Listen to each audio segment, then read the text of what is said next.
क्रांती news, आवाज सर्वसामान्य. कळंब पोटगव्हाण येथे विजेचा करंट लागून बकरीचा जागीच मृत्यू.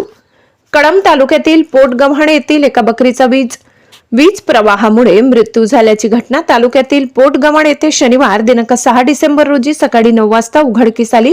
रामाजी लक्ष्मण किनाके, राहणार पोटगव्हाण, तालुका कळंब असे शॉक लागून मृत्यू झालेल्या बकरी मालकाचे नाव आहे. मिळालेल्या माहितीनुसार पोटगव्हाण येथील रामाजी लक्ष्मण किनाके शनिवारी सकाळी बकरी चारण्याकरिता नेत होता. बकरी चारण्याकरिता गेले असता तिथे पोटगव्हाण येथे डीपीला विद्युत प्रवाह चालू असताना बकरीला विद्युतच्या पोलाचा स्पर्श झाल्यामुळे बकरीचा मृत्यू झाला, परंतु विजेचा प्रवाह जबर लागल्यामुळे बकरीचा जागीच मृत्यू झाला. बकरी पेट घेऊ लागली. पोटगव्हाणचा डीपी जवळ कोणतेही कंपाऊंड नसून उघड्यावर आहे. विद्युत कंपनीचा भोंगड कारभार उघड्यावर आल्याचे दिसून येत आहे. महाराष्ट्र क्रांती न्यूज साठी कळंब तालुका प्रतिनिधी वीरेंद्र चव्हाण. नवनवीन बातम्या पाहण्यासाठी आमच्या महाराष्ट्र क्रांती न्यूज या YouTube चॅनलला लाईक करा